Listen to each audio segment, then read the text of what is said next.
ఖచ్చితంగా ఖచ్చితంగా వింటున్నాను. ఇప్పుడు 90s ఏదో వెబ్ సిరీస్ చేశారుగా? అవును, 90s వెబ్ సిరీస్ మూర్తి గారు. మన జనరేషన్కి ఇప్పుడు జనరేషన్కి పాత 70sలో ఉన్న జనరేషన్స్కి ఒక వారధిలాగా అనిపిస్తుంది 90s అనే జనరేషన్. ఆ జనరేషన్ అటుపక్క తెలుసు ఇటుపక్క తెలుసు, 70s గురించి తెలుసు.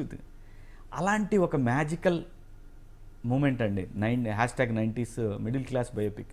మనందరం మనమైతే బిలో మిడిల్ క్లాస్ వాళ్ళమే మనందరం.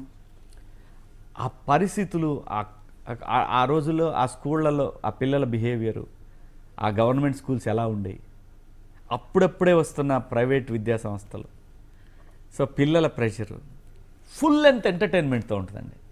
మాకు పెయిన్ లైక్ మిస్సమ్మ సినిమా, నాది పెయిన్ మీకు ఎంటర్టైన్మెంట్. అలాంటి ఒక బ్యూటిఫుల్ స్వీట్ స్టోరీ అండి #90s అనేది. రామోజీరావు గారు అదే ఈటీవీ విన్ యాప్లో వస్తూ ఉండేది. సో వాసుకి గారు దాంట్లో నా పేరుగా చేశారు. నాకు 3 పిల్లలు, నేను ఒక మ్యాథ్స్ టీచరు. దానికోసం నేను దాదాపు అంటే తొలి ప్రేమలో పవన్ కళ్యాణ్ గారు చెల్లెలు గారు ఆనంద్ సాయి గారు. ఎస్ సార్, 30 కేజీలు మా వాళ్ళు అంటున్నారు, కానీ నేను 10-15 కేజీలు పెరిగే దానికోసం. ఓహో, పెరిగి మీరు చూడండి, ఆ ఫ్రేమ్లన్నీ కూడా అట్లా కనపడతాయి. సో బిగ్ బాస్ వెళ్ళడానికి ముందే అయిపోయింది షూటింగ్ అయిపోయింది.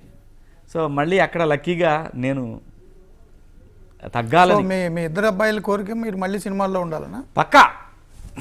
ఇప్పుడు నేను షోకి వస్తున్నప్పుడు కూడా, నాన్న రాజకీయాలు వద్దు నాన్న, ప్లీజ్ నాన్న, సినిమా చేయి నాన్న, చిన్నోడు రిక్కీ.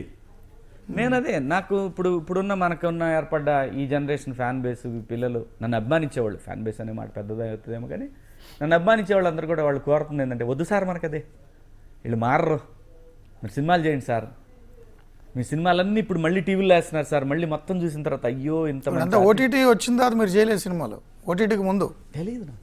ఇప్పుడు ఓటీటీ వచ్చింది కాబట్టి మీకు మళ్ళీ ఒక ప్రపంచం క్రియేట్ అయినట్టే. డెఫినెట్గా అండి, ఎందుకంటే ఇప్పుడు డిజిటల్ బిగ్ బాస్లో శివన్నగా అందరికీ తెలిసారు కాబట్టి డిజిటల్ జనరేషన్కి బిగ్ బాస్ అనేది శివాజీ మళ్ళీ యాక్ట్ చేస్తాడనే దానికి ఉపయోగపడిద్దని నేను ఎక్స్పెక్ట్ చేశాను. సో అలాగే నిజంగానే వచ్చిన దగ్గర నుంచి స్క్రిప్ట్లు వింటానే ఉన్నాను. ఒక 4 స్క్రిప్ట్లు విన్నాను నేను. ఒకటైతే నాకు బాగా నచ్చింది. సో అడ్వాన్స్ ఇస్తే అనౌన్స్ చేద్దాం అనుకున్నా. సో